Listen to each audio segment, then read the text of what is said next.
dikeluhkan orang gitu. Sampah masih di mana-mana. Kalau dulu kan kita betul nggak boleh sampah.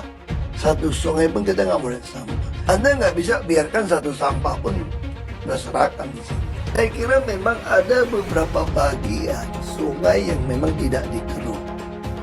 Dulu kita beli banyak sekali alat berat untuk tumbuh. KPK yang menjadi macan ompong menghadapi Anies Baswedan. Ada apa dengan KPK sehingga dia tidak berdaya untuk mengungkap kasus Formula E dan banyak proyek-proyek siluman, proyek-proyek yang dananya di markup di Pemprov DKI. Ada apa? Kenapa KPK menjadi macan ompong di depan Anies Baswedan? Ada apa? Kabarnya dengar katanya itu Formula E itu yang makan uangnya juga rame-rame. Ada juga DPRD DKI. Ya tangkaplah, ya kan? Tangkap tuh anggota-anggota DPRD DKI dan Anies Baswedan. Selesaikan Formula E itu. Tindak tegas. Cuman ya susah. Lembaga KPK-nya sendiri, oknum-oknumnya itu juga banyak maling. Itu waktu si Novel Baswedan itu menjadi penyidik KPK tuh ditawarin mau berapa tahun. Itunya di penjaranya mau berapa tahun. Itu ada harganya. Ya kan? Mau 2 tahun sekian, 5 tahun sekian, 10 tahun sekian, 12 tahun sekian. Kalau seumpamanya si koruptor ini tidak mau memberikan uang, ya diperberat. Ya kan? Nah, itulah kerjanya KPK. Semoga mau seperti apapun hebatnya kong kali kejahatan yang dilakukan oleh Anies Baswedan, ya, menyalahgunakan kewenangan atau menyalahgunakan anggaran Formula E ataupun anggaran yang ada di Pemprov DKI. Ya, yakin suatu hari nanti Allah Subhanahu wa taala akan menurunkan azab yang seberat-beratnya kepada Anies Baswedan CS. Saya jauh lebih siap jadi gubernur sekarang karena udah lewatin sekolah Makobrimob kan, saya bilang. Ya saya sih terima kasih aja orang ngarap saya bisa jadi gubernur lagi gitu ya.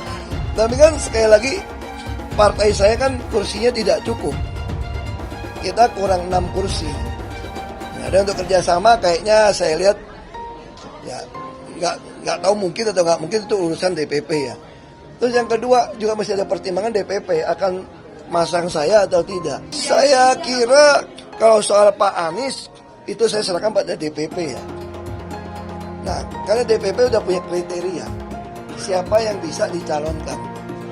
Anda nasionalis atau tidak? Anda pernah terlibat menyuarakan pemecah bangsa atau tidak? Saya kira itu ada filternya di PDIP. Pertama, saya katakan secara aturan KPU tidak bisa katanya gubernur jadi wakil segala macam. Yang kedua, Anda harus tanya ke DPP bukan saya. Sebenarnya secara prinsip setiap warga negara memiliki hak yang sama. Hak yang sama untuk dipilih, untuk memilih. Dan proses fase ini adalah proses di mana partai-partai menetapkan siapa yang akan dicalonkan. Dan dari situ kemudian nanti akan dicari kombinasi pasangan sebagai bagian dari proses politiknya. Pak Anies mau nggak kalau dipasangin sama Kaisang? Sekarang ini kita memikirkan bagaimana agar tidak PKB sendirian, tetapi bisa bersama-sama dengan partai yang lain. Karena tidak mungkin bisa mengusung sendirian, bukan? Betul. Jadi urutannya itu dulu. Dengan membaca Bismillahirrahmanirrahim, yaitu PKB DKI Jakarta memutuskan Anies Baswedan menjadi calon tunggal, yaitu untuk mencalonkan di 2024-2029 Pilkada Gubernur DKI Jakarta. Gubernur siapapun kita terbuka, termasuk dengan Mas Kaisang yang kemarin di media kan, tersebar di media bahwa Mas Kaisang mau menjadi wakil Pak Anies kan. Mudah-mudahan kita bisa komunikasi dengan PSI, mudah-mudahan Anies Kaisang. Terima kasih. Assalamualaikum warahmatullahi wabarakatuh. Assalamualaikum warahmatullahi wabarakatuh. Waalaikumsalam warahmatullahi wabarakatuh. Bismillahirrahmanirrahim. Kami warga Jakarta, khususnya Jakarta Utara, Kelurahan Warakas ingin Pak Anies menjabat kembali sebagai gubernur, maju kembali sebagai gubernur seperti tahun 2017, dan kami sebagai warga Jakarta telah menikmati kinerja Pak Anies. Untuk itu sekali lagi untuk Pak Anies, kami ingin Pak Anies terus maju. Anies Rashid Baswedan, yes, yes, yes, yes. Anies Baswedan ada kemungkinan jadi calon gubernur DKI Jakarta lagi nih. Setelah DPW PKS mutusin bakal ngusung Anies di Pilkada 2024 ini. Ini disampaikan Ketua DPW PKS DKI Jakarta Hoirudin. Katanya rapat DPW PKS sepakat calonin Anies jadi calon gubernur DKI. Keputusan ini kontras banget sama sikap PKS pas habis Pilpres kemarin. Saat itu mereka bilang nggak bakal ngusung Anies di Pilgub nanti, karena Anies udah jadi tokoh nasional, bukan lagi tokoh daerah. Emang sih keputusan pencalonan Anies ini belum final, akan diputuskan oleh DPP PKS. Menurut Humas PKS Ahmad Mabruri, ada beberapa kandidat lain yang masuk radar, seperti Muhammad Sohid dan Mardani Alisera. Pencalonan Anies sebagai gubernur bikin khawatir sih. Kita ingat pas Pilkada 2017 lalu, Anies pakai politik identitas buat meraih dukungan warga Jakarta. Gara-gara itu, warga Jakarta bahkan masyarakat Indonesia jadi terpolarisasi. Kita nggak mau kondisi itu terulang lagi. Yuk, tolak politik identitas. Kami Ketua Umum Forum Komunitas Ustadzah Provinsi DKI Jakarta bersama mengharapkan kepada Pak Anies untuk siap menjadi gubernur DKI, memimpin kembali Jakarta, karena kita melihat karyanya sudah nyata, dinikmati oleh seluruh rakyat Indonesia dari lapisan atas sampai lapisan paling bawah. Bahkan seluruh Indonesia dan mancanegara mengakui keberhasilan Pak Anies sebagai gubernur Jakarta yang lalu. Ayo, jangan ketinggalan, semua dukung Pak Anies untuk kembali pimpin Jakarta. Saya terus terang saja mengatakan, ya, saya udah katakan, kalaupun misalnya pemerintahan sekarang mengajak saya masuk dalam pemerintahan, saya udah tolak hari ini. Untuk yang otonom, saya akan mengatakan tidak, oke?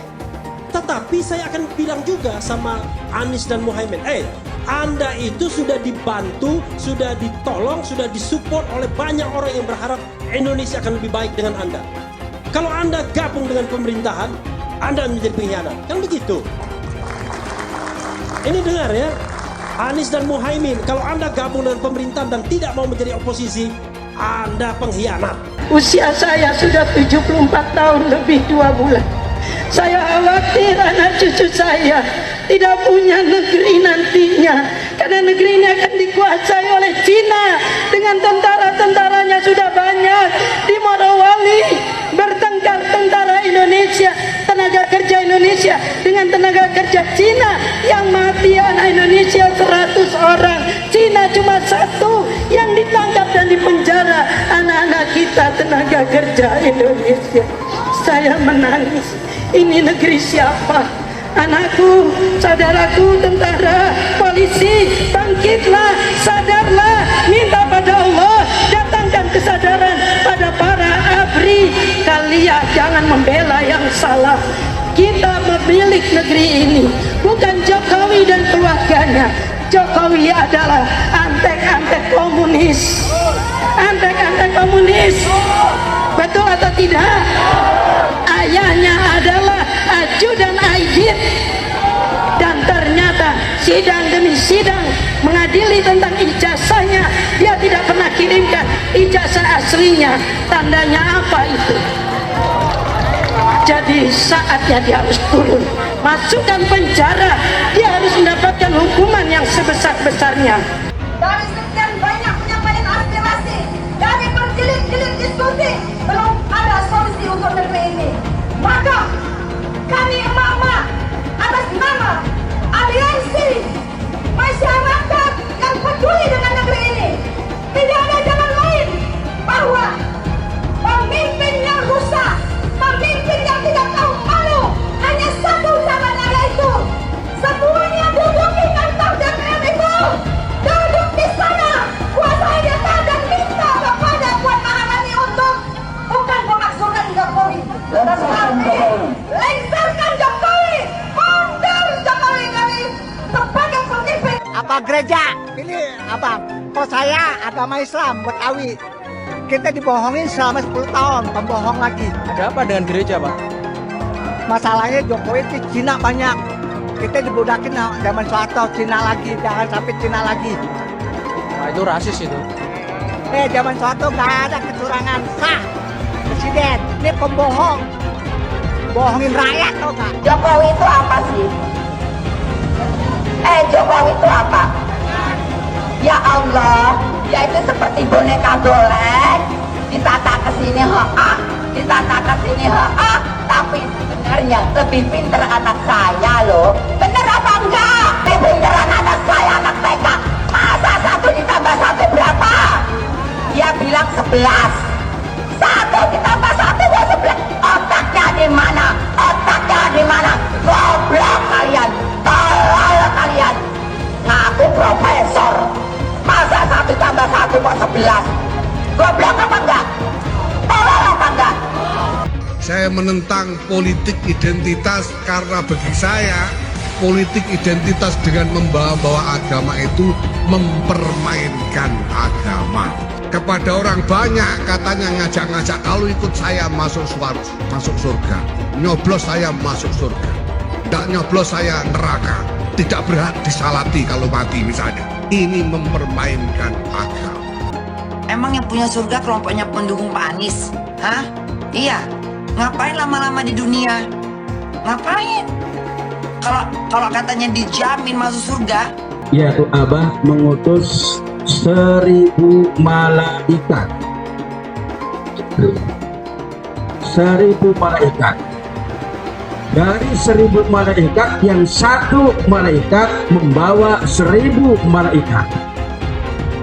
Berapa itu di jumlahnya? 1 juta.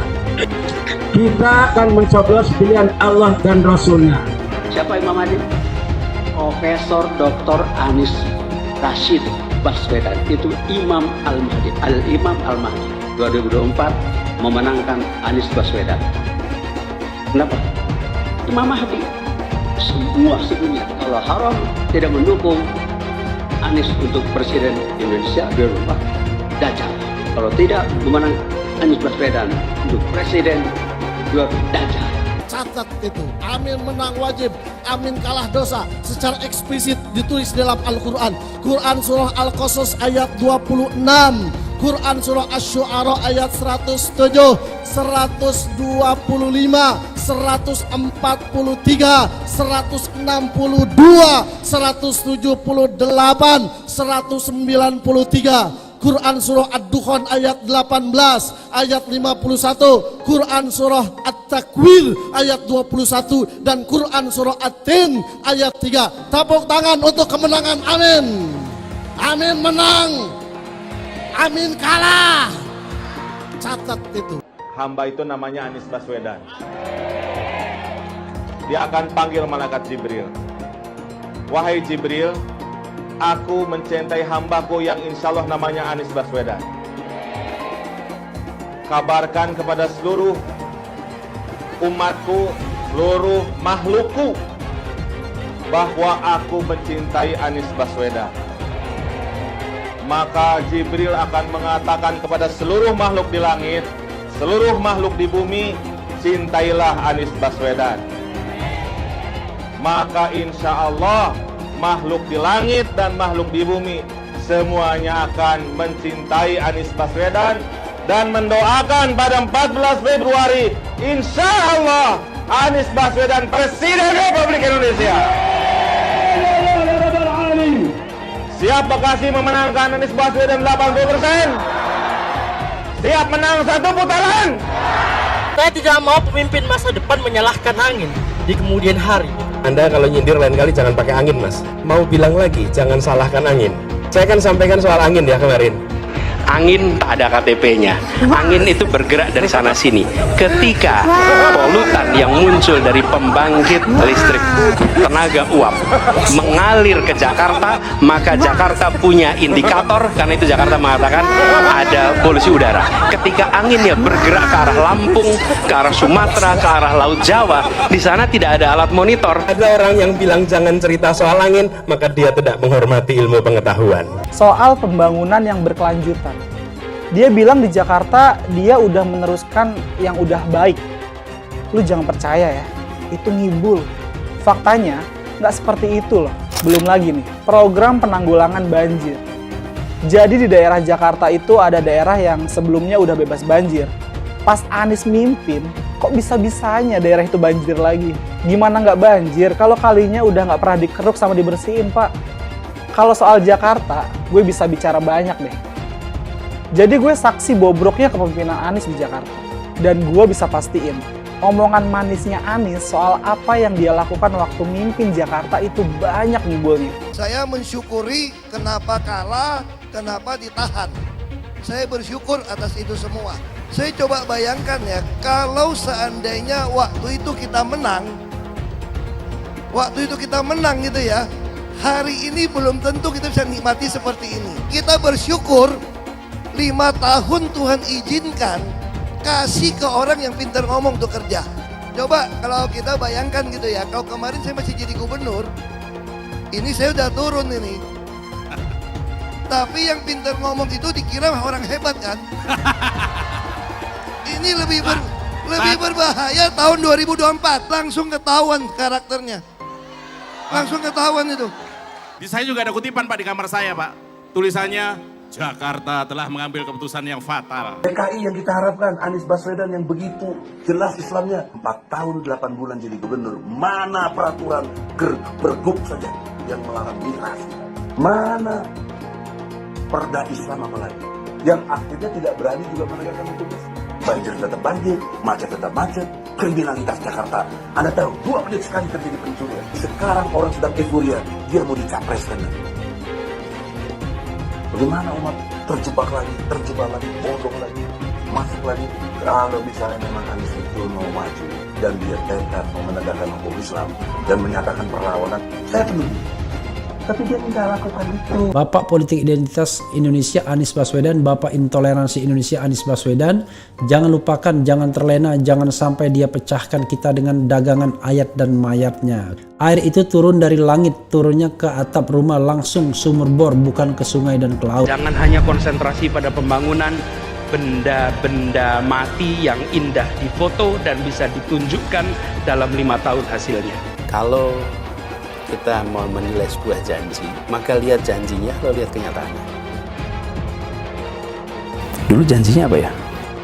Dan ini aneh, betul-betul aneh. Ini bukan kampanye, tapi saya sampaikan sini.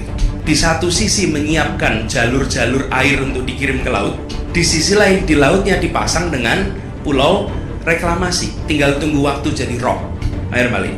Dan ini melawan sunatullah. Kenapa? Air itu turun dari langit ke bumi, bukan ke laut. Harusnya dimasukkan ke dalam bumi, masukkan tanah. Di seluruh dunia air jatuh itu dimasukkan ke tanah. Bukan dialirkan pakai gorong-gorong raksasa ke laut. Jakarta telah mengambil keputusan yang fatal. Bukan banjir, itu memang parkir air.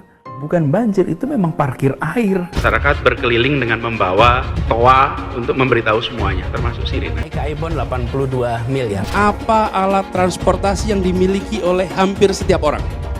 Alat transportasi yang dimiliki semua orang adalah kaki. Kalau seandainya orang Jakarta percaya Pak Anies jadi gubernur pun, saya berani jamin kok dia akan lakukan normalisasi yang sama seperti saya lakukan kok. Gak usah bohong lah. Ketika air sampai di muara, maka siap untuk dipompa ke laut. Pancasila Soekarno, ketuhanan ada di pantai. Anak Tuhan dari mana? Kalau Yesus anak Tuhan, bidangnya siapa? Besok di seluruh wilayah Indonesia akan katakan damai. Iblis hanya menggoda orang yang beriman. Makanya jarang-jarang orang kafir kerasukan setan. Yang kerasukan setan itu orang baik-baik. Jarang, saya belum pernah nengok Cina kerasukan setan. Pernahkah Ahok itu kerasukan setan? Enggak, setannya juga. Karena sesama setan dilarang saling menggoda. Karena di salib itu ada jin kafir. Haleluya. Kepalanya ke kiri apa ke kanan?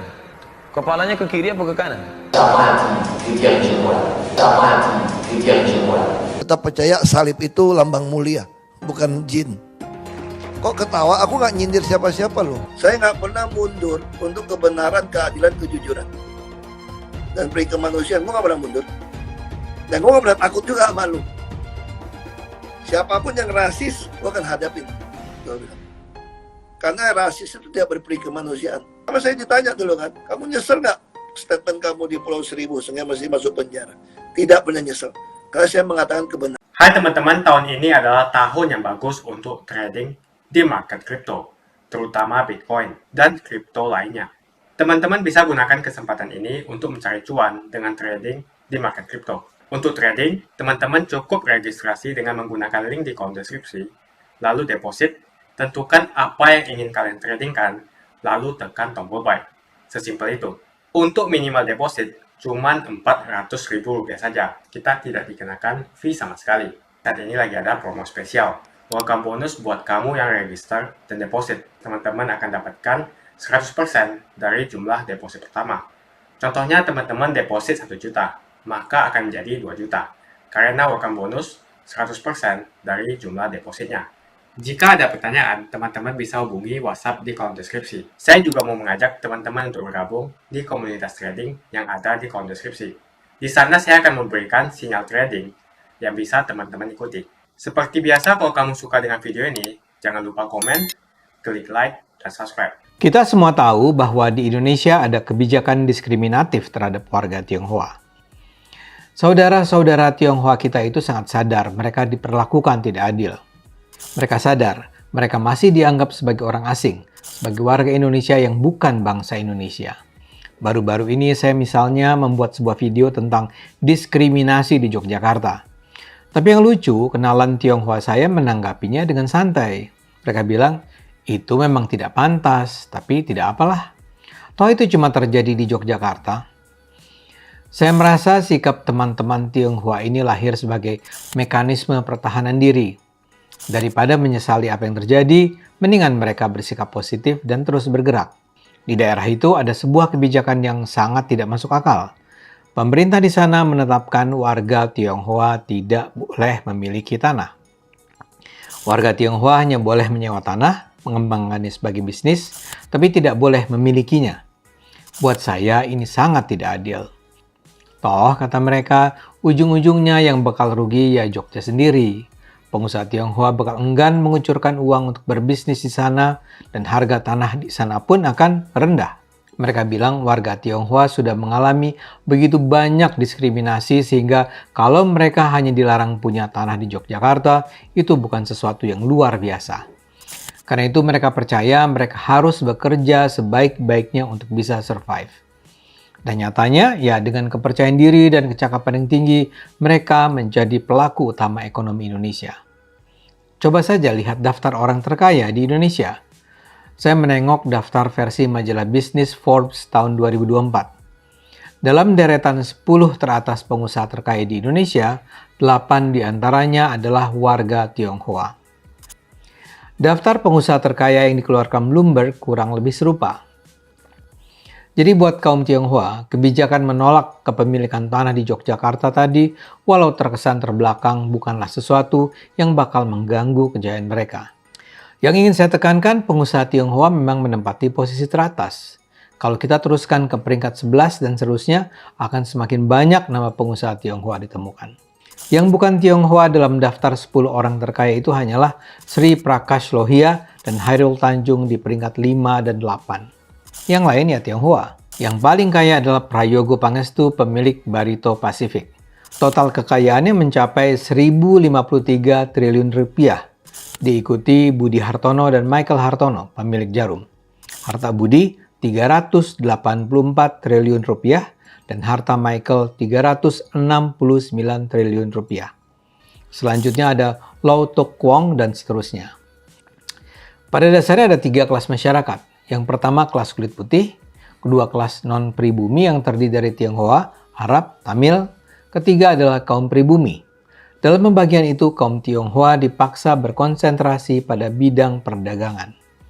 Nah, gagasan untuk melahirkan kebijakan yang memproteksi kaum pribumi ini datang dari kegalauan melihat ketimpangan antar ras sesuai kemerdekaan. Kita tahu di masa penjajahan, pemerintah Hindia Belanda dengan sengaja mensegregasi masyarakat Indonesia. Tujuan utamanya ya adalah untuk memecah belah masyarakat agar tidak bersedia bersatu melawan penjajahan. Bahkan kalau kita menengok sejarah, kita akan melihat sebuah fakta menarik. Kebijakan-kebijakan diskriminatif yang dilakukan di berbagai periode justru turut mendorong pengusaha Tionghoa berkompetisi lebih handal. Misalnya saja, kebijakan Benteng tahun 1950 sampai 1953. Tujuan kebijakan ini adalah melindungi pengusaha pribumi dari dominasi pengusaha Tionghoa. Saya minta maaf karena menggunakan istilah pribumi, tapi itu adalah istilah yang saat itu digunakan secara resmi. Ada dua kebijakan yang diterapkan. Pertama, mengistimewakan importer pribumi. Kedua, memberikan kredit modal pada para pengusaha pribumi yang sulit mendapatkan pinjaman dari bank. Selama 3 tahun, ada sekitar 700 perusahaan mendapat bantuan dana itu. Namun, program itu gagal total. Karena itu, begitu Indonesia merdeka, terlihat adanya ketimpangan ekonomi antara pedagang Tionghoa dan pedagang lainnya. Karena itulah pemerintah di masa itu menjalankan kebijakan yang diharapkan bisa mendongkrak posisi kaum pribumi. Banyak dari pengusaha pribumi itu karena merasa diproteksi pemerintah justru tidak kompetitif. Mereka merasa tak perlu bekerja keras dan mau menerima keuntungan tanpa harus bertarung di pasar. Ada banyak pengusaha pribumi yang berkinerja buruk sehingga tak melahirkan kerja yang produktif. Di luar itu ada banyak pula pengusaha pribumi yang bertindak curang. Mereka memang memperoleh akses impor dan bantuan kredit modal, tapi itu kemudian dialihkan begitu saja pada para pengusaha Tionghoa dengan imbalan tertentu. Akibatnya pada 1993 kebijakan itu dihentikan. Uang yang dikucurkan pemerintah begitu saja menguap tanpa penggunaan yang jelas bagi kepentingan pengusaha pribumi. Kemudian pada 1959, pemerintah Soekarno kembali mengeluarkan kebijakan yang mendiskriminasi Tionghoa. Untuk menyenangkan hati para pengusaha pribumi, pemerintah Soekarno mengeluarkan larangan bagi warga Tionghoa melakukan bisnis perdagangan kecil dan eceran di daerah pedesaan. Kaum Tionghoa dan non-pribumi lainnya harus berbisnis di perkotaan. Bisnis yang dibatasi berupa warung, toko kelontong, atau bentuk lain yang serupa. Saat itu kaum Tionghoa memiliki fondasi ekonomi yang kuat di pedesaan. Di pertanian misalnya, mereka sudah menguasai kendali dari hulu ke hilir, mulai dari penggilingan padi sampai perdagangan. Semula diharapkan kebijakan ini akan membangkitkan usaha pribumi. Tapi lagi-lagi program ini terbukti gagal total. Tanpa kehadiran pedagang Tionghoa, ekonomi pedesaan terpuruk. Bisnis Tionghoa yang ditinggalkan tak ada yang mengurus, sebab tidak ada pengusaha pribumi yang mampu mengelolanya. Ditambah dengan berbagai salah urus ekonomi dan politik lainnya, ekonomi Indonesia dihiasi oleh tingginya harga bahan pangan, defisit anggaran, hingga hiperinflasi. Di waktu berikutnya, tentara bahkan mulai memindahkan paksa warga Tionghoa di pedesaan ke daerah-daerah lain atau perkotaan. Selain itu, tak sedikit pula yang dipulangkan ke negeri asalnya. Sebuah data menunjukkan selama 1960 sampai 1961 ada 119.000 warga Tionghoa dipulangkan ke Cina. Ketika kerunyaman ekonomi ini terus berlangsung selama bertahun-tahun, akhirnya ekonomi Indonesia runtuh total pada pertengahan 1960-an. Sampai sekarang pun ada banyak orang Tionghoa yang memilih untuk tinggal di permukiman eksklusif yang akan memisahkan diri mereka dari mayoritas kaum pribumi yang mendiskriminasi mereka. Padahal saya percaya salah satu kunci bagi kesejahteraan Indonesia di masa depan adalah peleburan kaum Tionghoa sebagai saudara satu keluarga yang sama sekali tidak perlu dianggap berbeda. Apa yang bisa dipelajari di sini adalah bahwa peminggiran kaum Tionghoa tidak pernah membawa kebaikan bagi bangsa Indonesia. Persoalan utamanya memang adalah masih adanya mindset di banyak orang bahwa Tionghoa bukanlah bangsa Indonesia. Akibatnya keunggulan kaum Tionghoa dipandang sebagai ancaman, sebagai masalah yang harus diatasi dengan membatasi ruang gerak kaum Tionghoa. Mudah-mudahan ke depan Tionghoa benar-benar bisa diterima sebagai entitas yang sejajar dengan Jawa, Sunda, Minang, Batak, Ambon, Papua, dan seterusnya. Kita semua adalah satu bangsa. Kita melangkah dan maju bersama. Kaum Tionghoa jelas punya keunggulan dalam hal bisnis. Karena itu bangsa Indonesia perlu belajar bersama, hidup bersama, kerja bersama dengan para pengusaha Tionghoa yang terbukti berada satu langkah di depan. Mendiskriminasi warga Tionghoa sama sekali tak akan membawa manfaat apa-apa. Yang akan terjadi bukanlah kemajuan kaum pribumi, melainkan kehancuran kaum pribumi. Sudah barang pasti, Anies tidak akan melanjutkan program-program Jokowi. Semisalnya Anies menang, maka ibu kota baru atau IKN nggak akan jalan. Pembangunan akan di-stop. Legasi Jokowi akan hancur. Anies menuduh Jokowi melakukan penjagalan. Padahal Anies lupa pada rekam jejaknya sendiri di tahun 2017, di mana Anies melakukan penjagalan terhadap Ahok. Semua cara dilakukan, termasuk melakukan politik identitas berbasis agama, sampai-sampai menggunakan kelompok FPI, HTI, dan kelompok intoleran lainnya. Anies Baswedan sampai nekat berkoalisi dengan ormas preman berjubah agama. Kita bisa melihat rekam jejak Anies saat menjabat di Jakarta selama 5 tahun.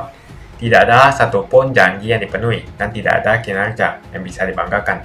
Dari DP 0%, OPOC, kelebihan bayar, Formula E, banjir, sumur resapan, jalan rusak, dan gonta-ganti nama jalan.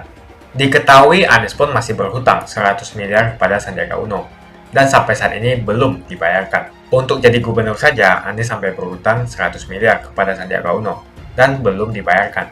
Apalagi jadi presiden. Berapa triliun yang akan Anies hutangkan? Dan bagaimana Anies bisa membayar utang triliunan itu? Apakah Indonesia siap untuk dijual?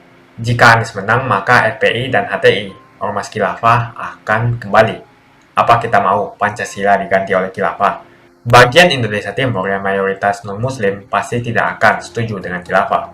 Mungkin Indonesia akan bubar jika Anies memimpin. Perkataan Ahok sudah terbukti dan Jakarta sudah menjadi korban. Jangan biarkan Indonesia menjadi korban kibulan Anies Baswedan. Begitu saja opini saya tentang Anies Baswedan. Bagaimana opini kalian?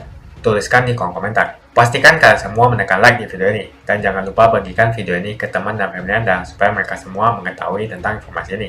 Tekan tombol subscribe dan bunyikan lonceng notifikasi supaya kamu tidak ketinggalan.